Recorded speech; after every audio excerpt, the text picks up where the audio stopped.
संसद के बजट सत्र का आज पहला दिन है और राष्ट्रपति के अभिभाषण के साथ ही आज संसद का ये सत्र शुरू होगा। बजट सत्र का पहला चरण 13 फरवरी को समाप्त होगा। बजट का दूसरा सत्र एक ब्रेक के बाद 9 मार्च से शुरू होगा। बजट का दूसरा चरण 2 अप्रैल को समाप्त होने वाला है। तो आज से बजट सत्र का आगाज हो जाएगा और हंगामे के आसार भी जताए जा रहे हैं।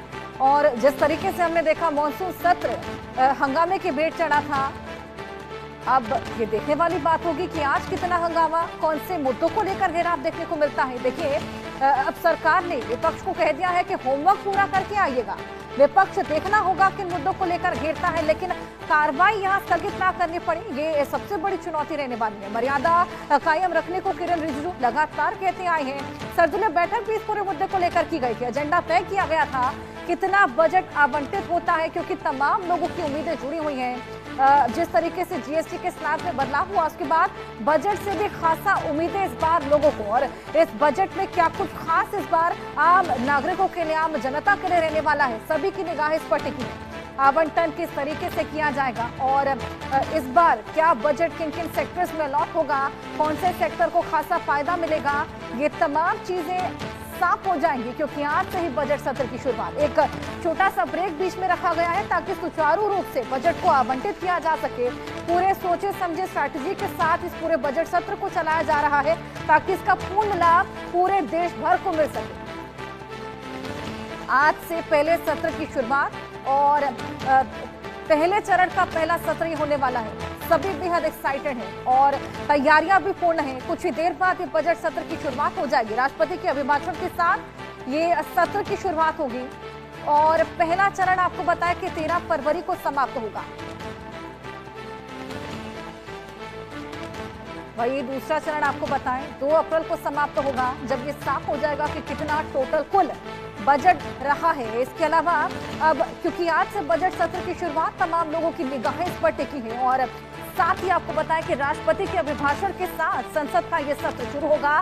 पहला चरण 13 फरवरी को समाप्त होने वाला है, जिसके बाद एक ब्रेक और ब्रेक के बाद 9 मार्च से दूसरे चरण की शुरुआत। 2 चरणों में इस बार बांटा गया है। एक ब्रेक बीच में रहेगा ताकि सुचारू रूप से पूरा सत्र चल पाए, क्योंकि हंगामे के बीच हमने देखा किस तरीके से तमाम सत्र चढ़ते हुए आए थे, कार्रवाई पूर्ण नहीं हो पाई थी और कोई भी कामकाज नहीं देखने को मिला था। ऐसे में तमाम चीजों को ख्याल में रखते हुए इस बार ये स्ट्रैटेजी अपनाई गई है। सर्वदलीय बैठक तमाम हमने देखी और कई घंटों तक ये बैठकें चली हैं। दिग्गजों का जमावड़ा लगा और बजट को लेकर खास तौर पर मंथन चिंतन किया गया है, एजेंडा तय किया गया है। अब सभी की निगाहें इस पर है कि आखिर इस बार देश का बजट क्या रहने वाला है, किस तरीके से एलोकेशन होता है और कितना फायदा तो लोगों को इसका मिलता हुआ नजर आता है। पहले चरण के पहले सत्र की शुरुआत आज से और 13 फरवरी तक ये चलने वाला है। वहीं 9 मार्च से 2 अप्रैल तक दूसरा सत्र। सभी की निगाहें आज इस बजट के पहले सत्र पर खास तौर पर टिकी है, क्योंकि देखिए होमवर्क पूरा करने के लिए कह दिया गया है विपक्ष को। तो क्या मुद्दे रहेंगे जिसको लेकर घेराव करते हुए आज विपक्ष नजर आता है। और अमेरिका के द्वारा लगाए गए जो टैरिफ है वो भी एक बेहद बड़ा मुद्दा रहने वाला है और बजट में देखना होगा कि इस टैरिफ से पार पाने के लिए क्या कुछ सॉल्यूशंस इस बार निकालते हुए नजर आते हैं।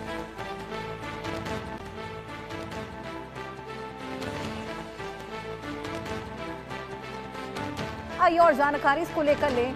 हमारे साथ हमारे सहयोगी मनोहर केसरी जुड़ गए हैं। मनोहर, आज बजट सत्र का पहला दिन, सभी की निगाहें टिकी हैं, खासा एक्साइटेड आम नागरिक भी हैं क्योंकि उनके हित से जुड़ा हुआ है। कितना हंगामा दिखेगा, क्या कुछ आज के सत्र में देखने को मिलेगा? देखिए, बिल्कुल आज से बजट सत्र की शुरुआत हो रही है और आज पहला दिन है। तो ऐसे में संसद के दोनों सदन, राज्यसभा और लोकसभा को राष्ट्रपति द्रौपदी मुर्मू संबोधित करेंगी और अपने अभिभाषण में वो सारी चीजें बताएंगी कि सरकार का क्या उद्देश्य है, अब तक सरकार ने क्या कुछ किया है, क्योंकि राष्ट्रपति का अभिभाषण ही सरकार के कामकाज को लेकर के रहता है और आगे 1 साल में क्या कुछ होने को है उसकी झलक देखने को मिलेगी। हालांकि जहां तक विपक्ष का सवाल है, क्योंकि कल सर्वदलीय बैठक बुलाई गई थी और सर्वदलीय बैठक में पार्लियामेंट्री अफेयर्स मिनिस्टर किरण रिजिजू ने कहा था कि हम विपक्षी पार्टियों के साथ उनकी बातों को सुनेंगे। उन्होंने जो मांग रखी है उस पर हम विचार विमर्श करेंगे। बिजनेस एडवाइजरी कमेटी में उसे लेकर के चर्चा होगी और उस पर हम बात करेंगे। लेकिन सभी से उन्होंने अनुरोध किया है कि सदन को चलने दिया जाए। दूसरी बात है कि विपक्षी पार्टियों की ओर से बिल्कुल। कल कई मुद्दे उठाए गए हैं बैठक में और उन्होंने मांग की है कि इसे लेकर के सदन में बिल्कुल। चर्चा हो। चाहे एसआईआर का मुद्दा हो, क्योंकि टीएमसी ने एसआईआर के मिसयूज का मामला उठाया, एजेंसियों के दुरुपयोग का मामला उठाया। बिल्कुल। उन्होंने कहा इसे लेकर के सदन में चर्चा होनी चाहिए। वहीं अगर हम बात करें तो आम आदमी पार्टी की ओर से अविमुक्तसरानंद शंकराचार्य जो हैं उनके इश्यूज को लेकर के बात हुई है। तो तमाम ऐसे इश्यूज हैं और सरकार जो बिल्कुल है मनोहर, सो तमाम